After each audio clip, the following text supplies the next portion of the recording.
Bismillahirrahmanirrahim. Alhamdulillah wassalatu wassalamu ala Rasulillah wa ala alihi wa sahbihi wa man wala.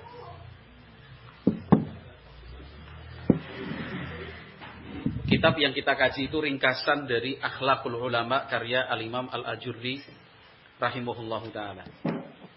Isinya adalah riwayat-riwayat yang beliau bawakan untuk memotivasi kita agar selalu semangat dalam thalabul ilmi. Ya, tidak pernah ada ujungnya, tidak mungkin berakhir, karena ilmu itu tidak ada habis-habisnya. Bagaimana kita mencontoh dan meneladani para ulama sampai mati pun tetap berthalabul ilmi dari ayunan, ya, tempat kita dibuai sampai nanti masuk ke dalam liang lahat. Baik, kita baca beberapa riwayat berikutnya. Qala rahimallahu taala qala Muhammad ibn Husain. Al-Imam Muhammad ibn Husain rahimallahu taala, yaitu Al-Imam Al-Ajurri, ya. Beliau mengatakan fal ulama'u fi kulli halin lahum fadlun azimun. Para ulama dalam setiap situasi dan kondisi apapun memiliki keutamaan yang sangat banyak. Fi khurujihim li talabil ilmi, mulai dari ketika mereka berangkat untuk talabul ilmi. Wa fi mujalasatihim lahum fihi fadlun, duduk bersama dengan mereka itu juga ada keutamaannya. Wa fi mudzakarati ba'dihim li ba'din lahum fihi fadlun, ketika memperbincangkan dan membicarakan ilmu, mengulang, membahas dan mendiskusikannya, itu juga ada keutamaan tersendiri. Wa fi man ta'allamu minhul ilma lahum fihi fadlun, orang-orang yang mau belajar kepada mereka itu juga punya keutamaan. Wa fi man 'allamuhul ilma lahum fihi fadlun, dan kepada orang-orang yang mereka sampaikan ilmu juga ada keutamaannya. Faqad jama'allahu lil ulama'i al khaira min jihatin katsiratin nafa'anallahu wa iyyahum bil ilmi. Maka kesimpulannya Allah Azza wa Jalla telah menghimpun untuk para ulama sekian banyak kebaikan dari berbagai aspek dan dari semua hal. Mudah-mudahan Allah Subhanahu wa taala memberikan manfaat untuk mereka dan kita dengan ilmu yang mereka miliki. Artinya begini, Al-Imam Al-Ajurri rahimallahu taala mengingatkan kita, ya, untuk menyemangati, maksudnya bahwa orang yang belajar dan mengajar itu pahalanya sangat banyak. Ya. Belajar dan mengajar itu pahalanya sangat banyak. Sesuatu yang tidak Allah berikan kepada semua orang, dan sesuatu yang tidak semua orang itu berkesempatan. Maka siapapun dari kita yang dipilih oleh Allah Azza wa Jalla, baik atas keinginan dan kemauannya sendiri dari pertama, ataupun atas ajakan, ya, atau permintaan dari yang lain, ya harus disyukuri. Ya, sekali lagi, karena hal ini tidak semua orang itu Allah beri. Kalau makan minum semua orang Allah kasih. Ya.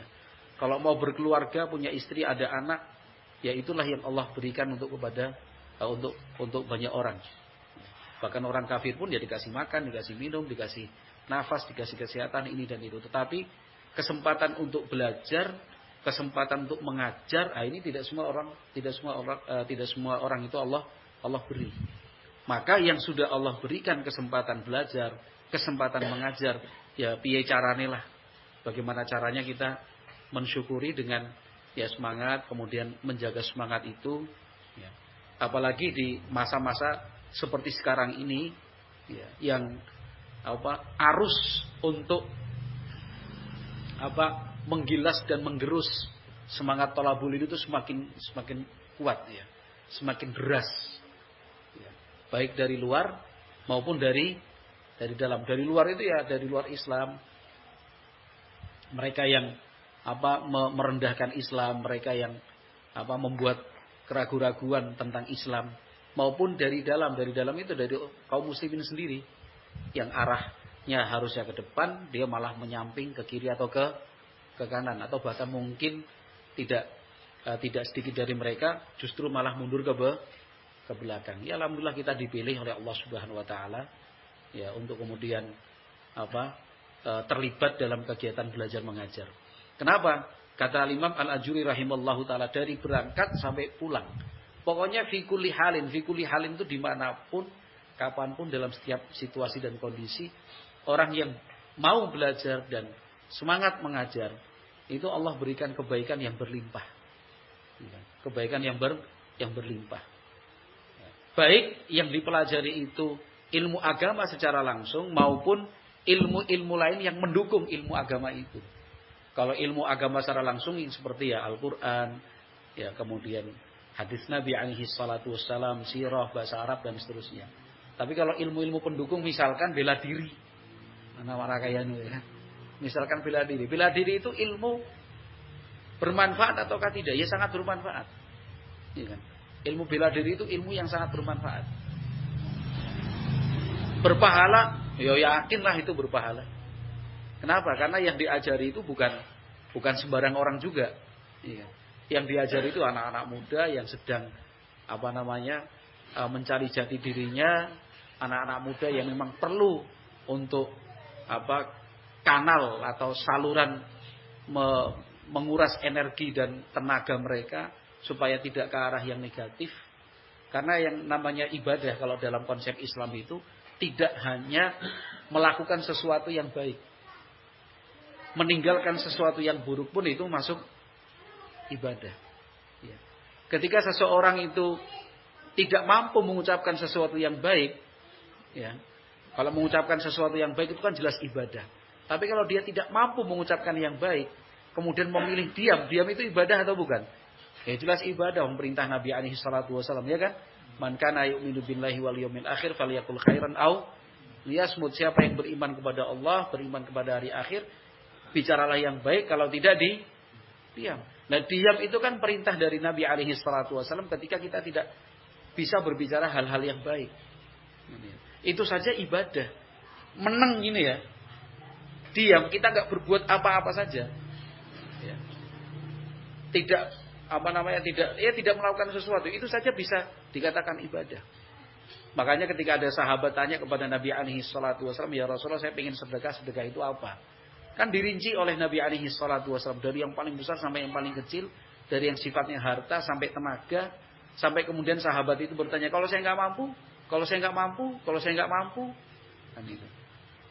Sampai Nabi Muhammad alaihissalam menyatakan, "Ya takuffu syarraka 'anin nas." Ya kalau sedekah enggak mampu, senyum susah, ya kan? Membantu orang juga masih merasa saya yang perlu dibantu, ya kan? Artinya enggak bisa berbuat apa-apa, enggak bisa memberi sedikit pun. Ya sudah, kata Nabi alaihi salatu wasallam, "Takuffu syarraka 'anin nas, fa innaha shadaqatun minka 'ala nafsik." Kata Nabi alaihi salatu wasallam, ya sudah, kamu jangan ganggu orang. Kamu enggak ganggu orang saja itu sudah sedekah. Ya. Jadi orang duduk begini, kenapa duduk? Ya, daripada saya melakukan hal-hal yang bisa merugikan orang lain, saya lebih memilih untuk duduk diam seperti ini. Kenapa? Nanti kalau saya gabung di sana, nanti saya malah mengganggu, saya enggak mau. Misalkan seperti itu. Ya, memang itu sudah tingkatan yang paling bawah ya. Tingkatan yang paling tinggi kan khairun nas anfa'uhum linnas, kan begitu ya. Yang tertinggi kan siapa yang bisa memberi manfaat untuk orang lain, maka dialah yang paling baik. Semakin banyak manfaat yang dia berikan, berarti kualitas kebaikannya semakin tinggi. Itu kualitas yang teratas. Tapi kalau memberi manfaat yang banyak nggak bisa, ya sudah, memberi manfaat yang sedikit. Nggak bisa kasih manfaat banyak atau sedikit, ya sudah, jangan ganggu. Itu sudah sedekah. Gitu. Baik, kita baca beberapa riwayat di sini. Qala rahimallahu taala an Abi Umamah al-Bahili radhiyallahu anhu anna Rasulullah sallallahu alaihi wasallam qala, "Alaikum bil ilmi qabla an yuqbadha wa qabla an yurfa'a." Kata Nabi sallallahu alaihi wasallam, pelajarilah ilmu sebelum dicabut atau sebelum diangkat. Tsumma jama'a baina usbu'aihi al-wusta wallati tali al-ibham. Kemudian Nabi Muhammad alaihi salatu wasallam menggabungkan dua jari seperti ini, jari tengah dan yang setelah jempol, berarti begini. Kata Nabi alaihi salatu wasallam, "Al-'alimu wal muta'allimu syarikani fil ajri wala khaira fi sa'irin nasi ba'dahu." Orang yang berilmu artinya mau mengajar, wal muta'allimu dan orang yang mau belajar, itu sama-sama pahalanya. Selain itu kata Nabi alaihi salatu wasallam, enggak ada baiknya. Ya. Artinya kalau mau baik, silakan pilih dari salah satu ini. Atau kalau bisa ya dua-duanya. Ya belajar terus, tapi tetap mengajar. Atau mengajar, tapi dia tidak lupa untuk selalu belajar. Gitu. Kalau sudah punya salah satu dari dua hal ini, lakukan kegiatan yang lain, gak ada masalah. Tapi kalau cuma berkegiatan tanpa menjadi seorang alim, mengajar, muta'alim, belajar juga enggak, kata Nabi alaihi salatu wasalam, itu enggak ada baiknya. Enggak ada baiknya. Qala an Abi Darda radhiyallahu anhu qala.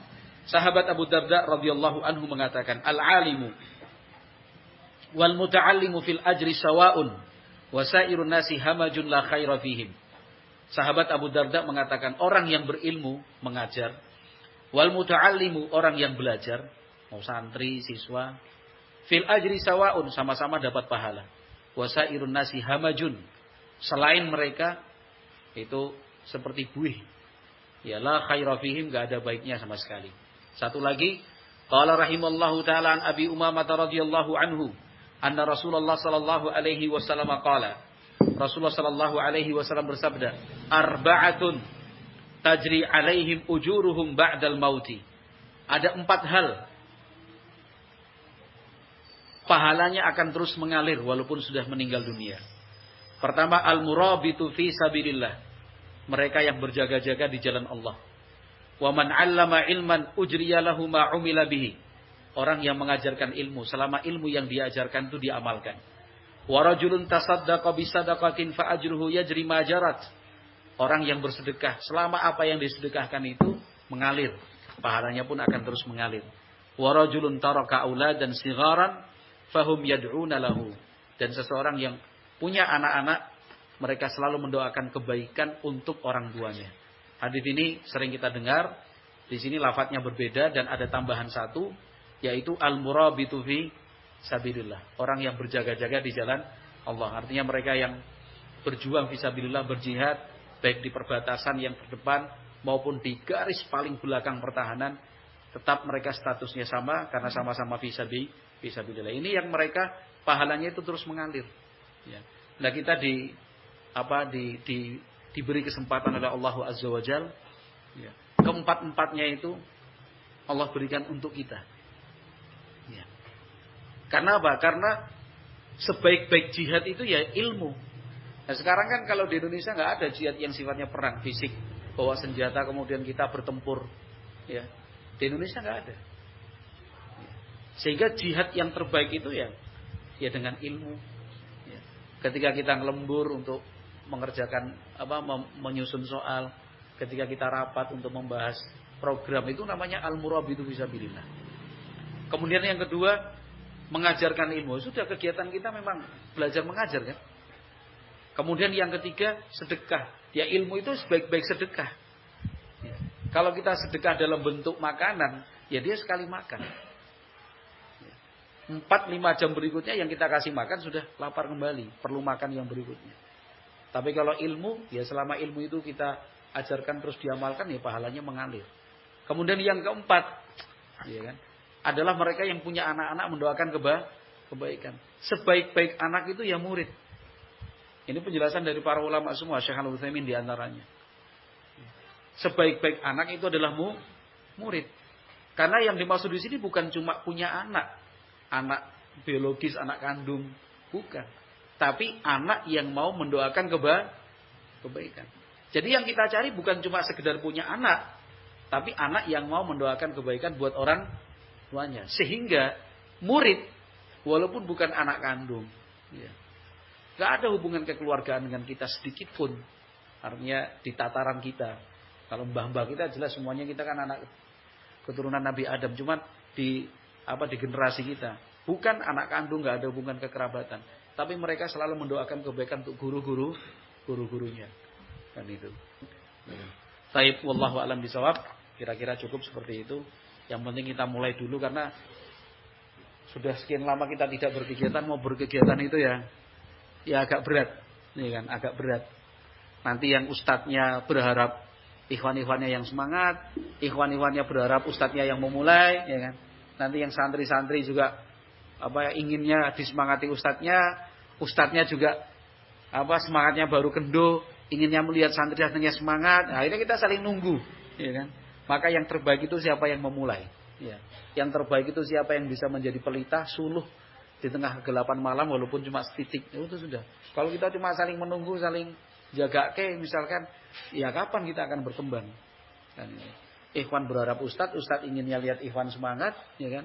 Yang ummahat nunggu yang aba juga terpengaruh sama ummahat, anak-anak manut orang tua juga lagi lemes, ya. Yang mau memulai siapa? Yang memulai itulah yang terbaik. Ya. Jangan lihat kanan kiri kok gelap kemudian kita ingin ikut-ikutan gelap. Lihat kanan kiri muka belakang kok ternyata belum ada cahaya. Sudah, saya juga tidak ingin bercahaya. Jangan. Ketika kita melihat kanan kiri kok gelap, muka belakang kok enggak semangat, ya kita, ya sayalah yang memulai, gitu aja. Saya duluan yang mulai. Walaupun satu, walaupun sendiri, enggak ada masalah. Mudah-mudahan itu bermanfaat, karena yang namanya kebaikan itu kan dia menular, sebagaimana keburukan juga bisa menjalar, ya kan? Yang namanya kebaikan, orang berbuat baik itu dia menular, dia tek. Satu semangat, orang kedua melihat ikut semangat. Tapi sama juga yang namanya kejelekan, dia juga menjalar dia. Yang satu lemes, wis lungguh, aku lungguh. Kan itu. Orang yang datang, cek lungguh. Nah, udah. Dari awal sampai kan lungguh kabeh, duduk semua. Tahu lungguh enggak, Bang Pace? Oh, duduk ya sudah, jangan sampai tidak tahu. Nah, dia duduk semua. Kan itu. Nah, ketika duduk semua itu upayakan yang paling pertama berdiri. Ya, bukan untuk aku yang paling hebat, aku yang paling semangat, bukan, tapi mudah-mudahan aku diikuti terus aku pahalaku paling banyak, udah gitu. Udah cukup ya, lanjut lagi. Lanjut. Satu orang berdiri, kanannya pasti berdiri dia, yang kirinya berdiri. Wah, sudah cukup. Yang satu udah sambil lemes, lihat yang lainnya udah mulai, lemesnya hilang. Ya, kita berusaha untuk menjadi yang seperti itu. Wallahu a'lam bishawab. Mudah-mudahan semangat itu tidak hilang, ya.